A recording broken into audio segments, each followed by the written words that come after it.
Assalamualaikum warahmatullahi wabarakatuh. Selamat pagi semuanya. Bagaimana kabarnya hari ini? Semoga kita semua selalu dalam keadaan sehat walafiat. Amin ya robbal alamin. Alhamdulillahirabbil alamin. Puji serta syukur marilah kita panjatkan kehadirat Allah Subhanahu wa taala yang selalu senantiasa memberikan kita nikmat sehat. Sholawat beserta salam semoga tetap tercurah limpahkan kepada Nabi Muhammad Sallallahu Alaihi Wasallam. Yang terhormat Bapak Nurjamil MPD selaku dosen pengampu mata kuliah Seminar Pendidikan Matematika dan teman-teman semuanya yang saya cintai dan saya banggakan. Pada kesempatan kali ini, izinkan saya, Lani Febriani, NVM 192151005, untuk menyampaikan artikel yang telah saya buat, yaitu mengenai hakikat kemampuan koneksi matematis dan gaya kognitif siswa. Langsung saja.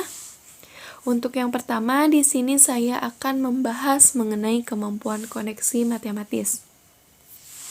Nah, di sini ada definisi kemampuan koneksi matematis menurut beberapa pendapat ahli. Yang pertama ada menurut Kusuma pada tahun 2003. Kemampuan koneksi matematis adalah kemampuan seseorang dalam memperlihatkan hubungan internal dan eksternal matematika yang meliputi antar topik matematika, koneksi disiplin dengan ilmu lain, dan koneksi dengan kehidupan sehari-hari. Nah, berdasarkan asumsi tersebut, atau berdasarkan dari pengertian tersebut, bahwa koneksi matematis merupakan salah satu komponen kemampuan berpikir yang tidak hanya mencari hubungan antar topik dalam matematika, tetapi juga menghubungkan matematika dengan ilmu yang lain dan hubungan matematika dengan kehidupan sehari-hari. Dengan koneksi matematis akan membantu peserta didik memperluas perspektif mereka. Peserta didik akan memandang matematika sebagai kesatuan yang utuh, bukan sebagai materi yang berdiri sendiri. Nah, pemahaman akan lebih dalam dan bertahan lama apabila dapat mengaitkan konsep yang telah diketahui dengan konsep yang baru dipelajari. Dengan demikian, peserta didik tidak hanya bertumpu pada salah satu konsep atau materi yang sedang dipelajari, tetapi secara langsung peserta didik memperoleh berbagai konsep pengetahuan yang berbeda, baik dalam matematika maupun di luar matematika. Adapun untuk yang pengertian yang kedua yaitu menurut Ruspiana pada tahun 2000. Kemampuan koneksi matematis adalah kemampuan mengaitkan konsep-konsep matematika baik antar topik dalam matematika itu sendiri maupun mengaitkan konsep matematika dengan konsep dalam bidang lainnya. Nah, berdasarkan pengertian tersebut, kemampuan koneksi matematis bukan saja keterkaitan antar konsep dalam matematika, tetapi juga antar matematika dengan bidang-bidang ilmu lain dan matematika dengan kehidupan sehari-hari. Dengan adanya keterkaitan antara kehidupan sehari-hari dengan mata pelajaran yang akan dipelajari akan menambah pemahaman siswa dalam belajar matematika. Nah, jadi melalui koneksi matematika, maka pengetahuan peserta didik akan diperluas. Peserta didik akan memandang matematika sebagai kesatuan yang utuh, bukan sebagai materi yang berdiri sendiri. Serta peserta didik akan menyadari kegunaan dan manfaat matematika baik di sekolah maupun di luar sekolah. Lalu untuk pengertian yang ketiga yaitu menurut Kaur dan Lam pada tahun 2019. Koneksi matematis merupakan kemampuan dalam melihat dan membuat hubungan antara ide-ide matematis, bisa pula antara matematika dengan subjek lain, ataupun menghubungkan antara matematika dengan kehidupan sehari-hari. Nah, berdasarkan pengertian tersebut, koneksi matematis amatlah penting dalam matematika. Apabila siswa mampu mengaitkan ide-ide matematika, maka pemahaman matematikanya semakin dalam dan tahan lama karena mereka akan mampu melihat keterkaitan antar topik dalam matematika dengan konteks lain matematika dan dengan pengalaman kehidupan sehari-hari. Nah, berdasarkan Beberapa ahli melalui analisis sintesis dapat disimpulkan bahwasannya kemampuan koneksi matematis adalah kemampuan dalam mendefinisikan suatu cara untuk menyelesaikan suatu masalah dengan menghubungkan dan mengaitkan suatu konsep, memahami antar topik dalam matematika, mengaitkan antar ide-ide matematis, dan kemampuan dalam mengaplikasikan konsep matematika dengan bidang ilmu lain atau dalam kehidupan sehari-hari. Koneksi dimunculkan dengan melibatkan siswa secara aktif dalam proses pembelajaran. Dengan mengetahui hubungan-hubungan secara matematis, membuat pembelajaran menjadi lebih bermakna karena siswa dapat melihat masalah yang nyata dalam pembelajaran, serta mampu menyelesaikan masalah tersebut sesuai konsep-konsep matematis di dalamnya.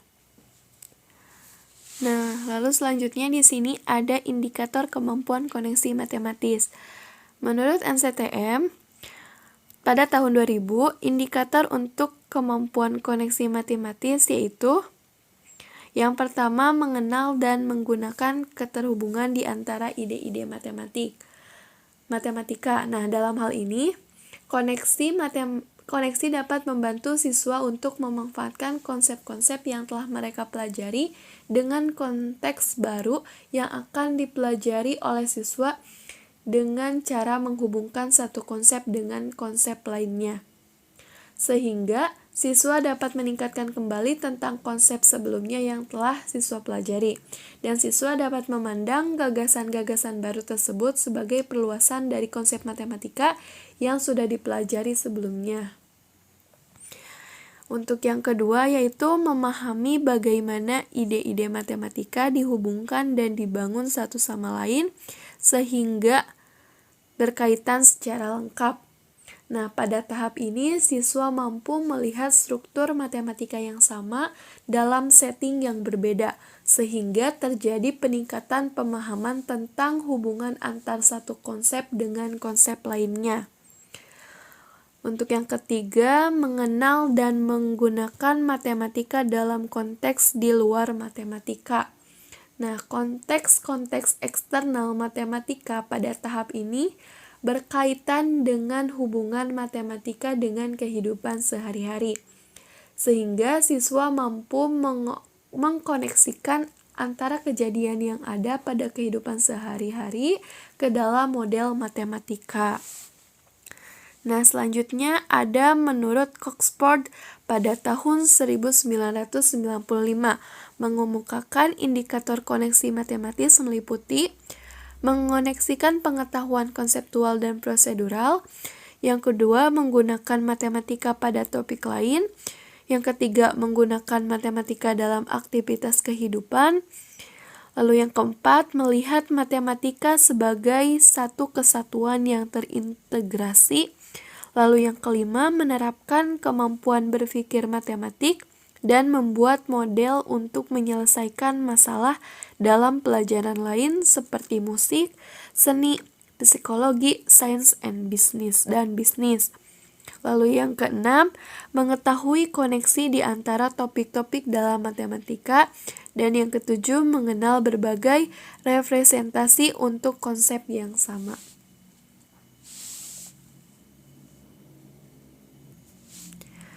Nah, untuk selanjutnya di sini ada tipe koneksi matematik. Nah, ada dua tipe umum koneksi matematik menurut NCTM pada tahun 2008, yaitu yang pertama ada modeling connection. Apa sih itu modeling connection? Nah, untuk modeling connection ini merupakan hubungan antara situasi masalah yang muncul di dalam dunia nyata atau dalam disiplin ilmu lain dengan representasi matematikanya. Yang kedua ada mathematical connection. Nah, mathematical connection ini merupakan hubungan antara dua representasinya yang ekuivalen dan antara proses penyelesaian dari masing-masing representasi. Nah, selanjutnya ada aspek dan tujuan koneksi matematis. Nah, yang pertama ada aspek. Nah, NCTM mengindikasi bahwa koneksi matematika terbagi ke dalam 3 aspek kelompok koneksi, yaitu yang pertama ada aspek koneksi antar konsep matematika. Lalu yang kedua ada aspek koneksi dengan disiplin ilmu lain, dan yang ketiga ada aspek koneksi dengan dunia nyata siswa atau koneksi dengan kehidupan sehari-hari.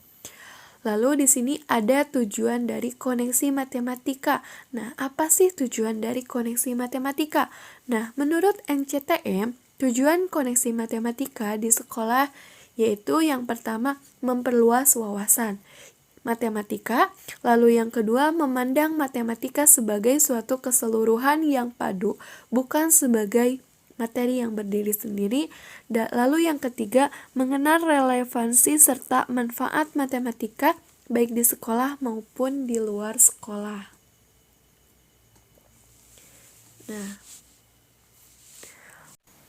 Nah, untuk selanjutnya di sini ada contoh kemampuan koneksi matematis.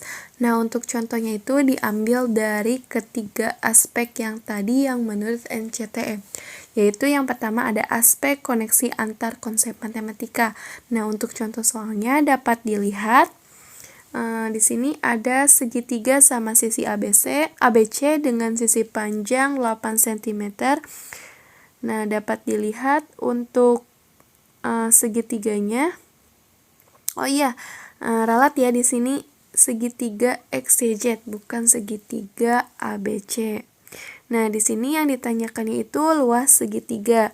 Nah, untuk penyelesaiannya diketahui panjang sisi segitiganya yaitu 8 cm. Lalu untuk yang ditanyakannya yaitu luas segitiga.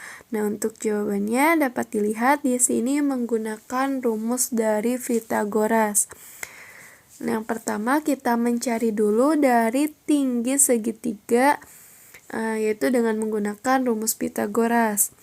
Nah, berarti T kuadrat sama dengan 8 kuadrat ditambah 4 kuadrat. Nah, di sini untuk segitiganya itu ditarik dulu garis tengahnya. Jadi segitiganya dibagi menjadi 2 bagian agar bisa dicari tingginya dengan rumus Pythagoras. Berarti didapat untuk tingginya itu 4/3.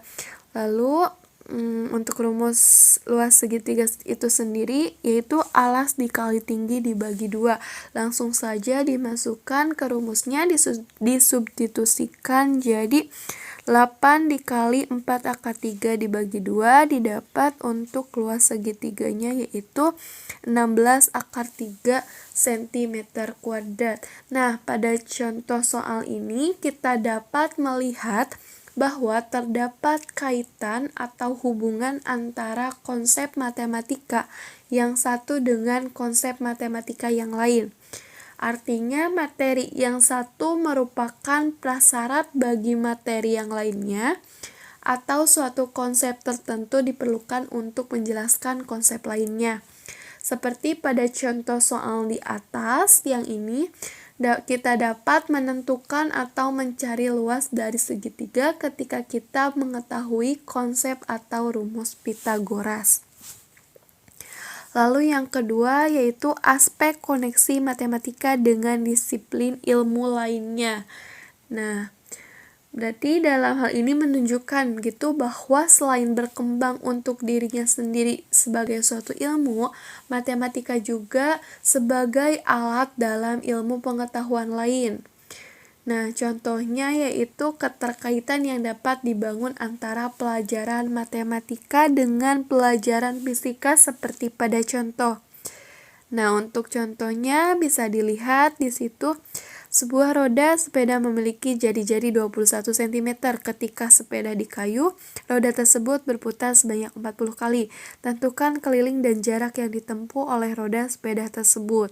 Nah, yang pertama yaitu dengan mencari keliling roda terlebih dahulu. Nah, dalam mencari keliling roda itu dengan menggunakan rumus dari matematika itu sendiri, yaitu rumus keliling dari keliling lingkaran karena roda berbentuknya seperti lingkaran. Nah, dapat dilihat K sama dengan 2VR, berarti 2 dikali 22/7 dikali jari-jarinya itu 21 cm. Berarti didapat keliling roda itu 12 cm. Nah, dalam mengetahui jarak yang ditempuh oleh roda menggunakan rumus jarak sama dengan keliling dikali banyak putaran. Didapat berarti jaraknya itu 480 cm. Maka jarak yang ditempuh roda tersebut adalah 480 cm atau 4,8 meter. Lalu yang ketiga ada aspek koneksi dengan dunia nyata siswa atau koneksi dengan kehidupan sehari-hari. Nah, aspek ini menunjukkan bahwa matematika dapat bermanfaat untuk menyelesaikan suatu permasalahan kehidupan sehari-hari. Nah, contohnya untuk menyelesaikan masalah yang berhubungan dengan aritmatika sosial. Nah, untuk contohnya dapat dilihat. Nah, jadi berdasarkan dari uraian ini secara singkat dapat disimpulkan bahwa dari beberapa contoh yang tadi dapat disimpulkan bahwa kemampuan koneksi matematika itu adalah kemampuan mendasar yang hendaknya dikuasai siswa dalam mengenali dan memanfaatkan hubungan-hubungan antara gagasan-gagasan dalam matematika, mengenali dan memanfaatkan hubungan-hubungan antara gagasan dalam matematika dengan disiplin ilmu yang lain, serta mengenali dan menerapkan konsep matematika ke dalam konteks dunia nyata atau dalam kehidupan sehari-hari. Nah, untuk manfaat kemampuan koneksi matematis. Nah, manfaat koneksi matematis dalam Nur Afifah pada tahun 2017 yaitu yang pertama, suatu topik dapat diciptakan dengan topik lain dengan cara mengembangkan lebih lanjut atau menggunakan lebih lanjut atau menggunakan pada topik lain. Yang kedua, topik-topik pada bidang kajian lain dapat disusun berdasarkan teori matematika tertentu. Dan yang ketiga, koneksi atau keterkaitan matematika dalam kehidupan sehari-hari dapat berbentuk pemecahan masalah sehari-hari matematika. Lalu untuk pembahasan kedua ada gaya kognitif siswa. Nah, di sini ada definisi dari beberapa ahli mengenai gaya kognitif. Yang pertama ada menurut Nila Wazan pada tahun 2017 menyatakan bahwa gaya kognitif adalah sebuah cara yang digunakan oleh seseorang untuk memproses, menyimpan, dan menggunakan informasi untuk menanggapi suatu tugas atau berbagai jenis situasi yang ada di lingkungannya. Jadi gaya kognitif ini merujuk pada bagaimana seseorang memproses informasi dan memecahkan berbagai masalah dalam lingkungannya. Setiap individu akan memilih cara yang disukainya untuk memproses informasi sebagai respon terhadap stimulus lingkungan, di mana ada individu yang cepat merespon dan ada pula yang lambat. Nah, gaya kognitif berarti mengacu pada cara orang dalam mengolah informasi yang diperoleh dan memandang lingkungan sekitarnya sebagai stimulus dan berinteraksi di dalamnya. Gaya kognitif adalah cara individu mempersepsi dan menyusun informasi persekitarannya. Berarti dengan demikian, gaya kognitif ini adalah cara yang disukai individu secara konsisten dalam menanggapi segala informasi yang diterimanya. Yang kedua ada menurut Desmita pada tahun 2009.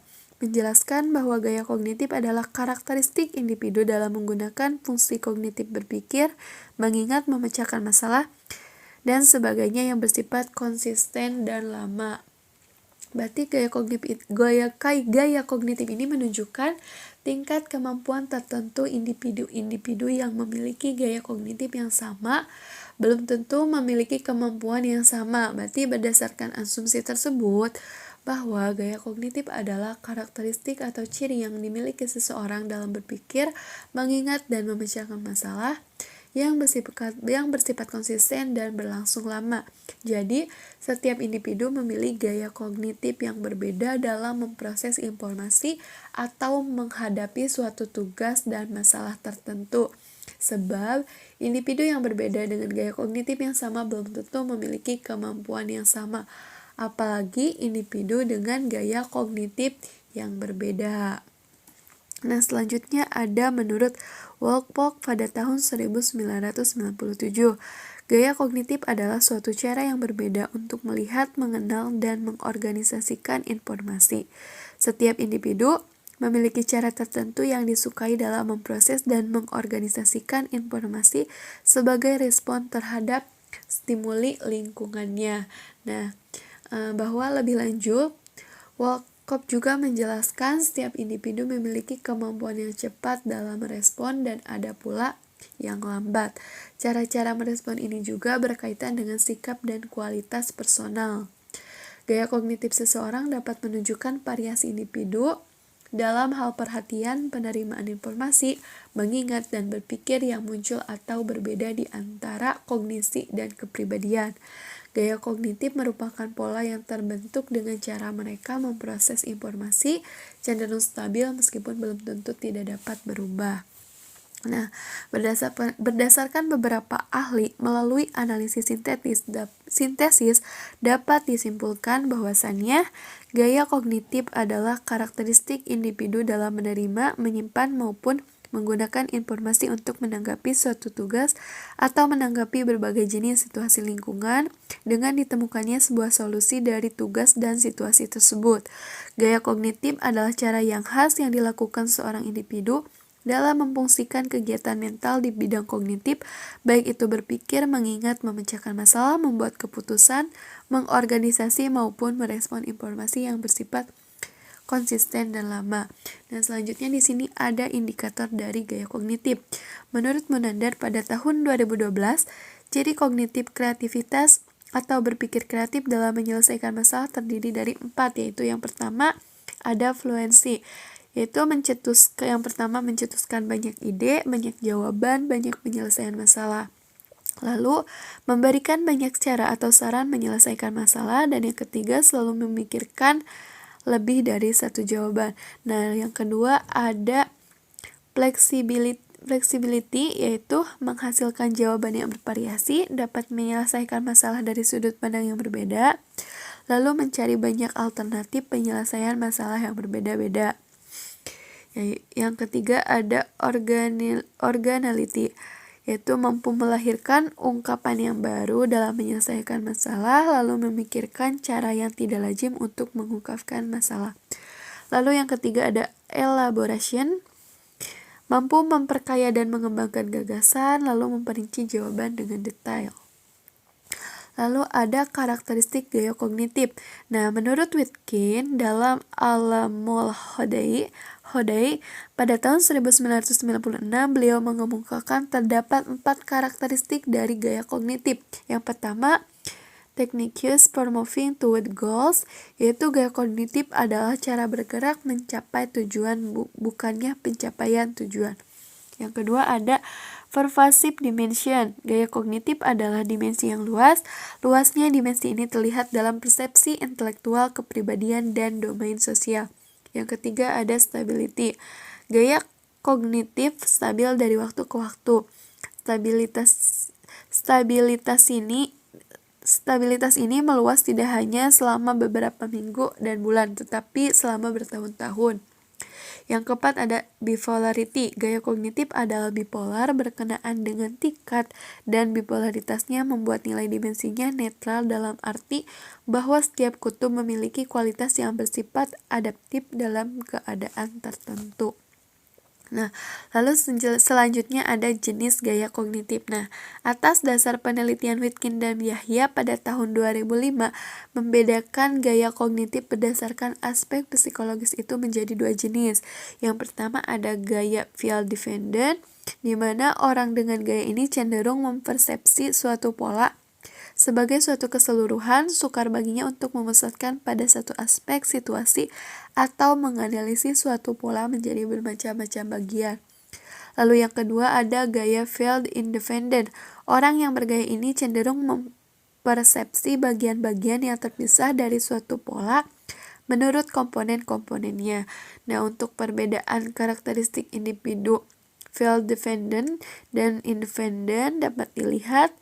Untuk yang dependent berarti berpikir global, sedangkan independent berpikir analitis.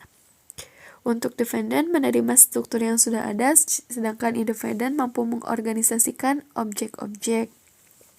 Dan selanjutnya dapat dilihat ya. Nah, untuk selanjutnya ada penggolongan gaya kognitif. Nah, masing-masing peneliti menciptakan penggolongan gaya belajar menurut pokok-pokok pengertian yang mendasarinya. Nah, dari penggolongan itu dapat diambil gaya kognitif yang kaitannya dengan proses mengajar. Yang pertama ada field dependent dan field independent. Nah, peserta didik yang field dependent sangat dipengaruhi oleh lingkungan atau bergantung pada lingkungan dan pendidikan sewaktu kecil. Sedangkan untuk field independent tidak atau kurang dipengaruhi oleh lingkungan dan pendidikan masa lampau. Yang kedua ada impulsif dan reflektif. Nah, orang yang impulsif mengambil keputusan dengan cepat tanpa memikirkannya secara mendalam. Sebaliknya, orang yang reflektif mempertimbangkan segala alternatif sebelum mengambil keputusan dalam situasi yang tidak mempunyai penyelesaian yang mudah. Jadi seseorang yang impulsif atau reflektif bergantung pada kecenderungan untuk merefleksi atau memikirkan alternatif mudah. Jadi alternatif kemungkinan-kemungkinan pemecahan masalah yang bertentangan dengan kecenderungan untuk mengambil keputusan yang impulsif dalam menghadapi masalah-masalah yang sangat tidak pasti jawabannya. Lalu yang ketiga, perseptif dan reseptif. Orang yang perseptif dalam mengumpulkan informasi mencoba mengadakan dalam hal-hal yang diterimanya. Ia menyaring informasi yang masuk dan memperhatikan hubungan-hubungan di antaranya. Sedangkan untuk orang yang reseptif lebih memperhatikan detail atau perincian informasi dan tidak berusaha untuk membulatkan informasi yang satu dengan yang lain. Yang keempat ada sistematis dan intuitif. Orang yang sistematis mencoba melihat struktur suatu masalah dan bekerja sistematis dengan data atau informasi untuk memecahkan suatu persoalan. Sedangkan orang yang intuitif langsung mengemukakan jawaban tertentu tanpa menggunakan informasi sistematis. Nah, lalu yang terakhir di sini ada manfaat dari gaya kognitif. Nah, manfaat dari pembelajaran dengan gaya kognitif yang berlangsung secara maksimal, yang pertama mampu meningkatkan pembelajaran seumur hidup, lalu mampu meningkatkan kepercayaan diri dalam mengerjakan tugas, mampu meningkatkan pemahaman peserta didik dalam memperoleh informasi baru, lalu mampu meningkatkan keterampilan dalam memecahkan masalah, mampu membantu mempelajari hal-hal dengan lebih cepat, dan mengajar membentuk formal konsep atau berpikir abstrak. Terima kasih.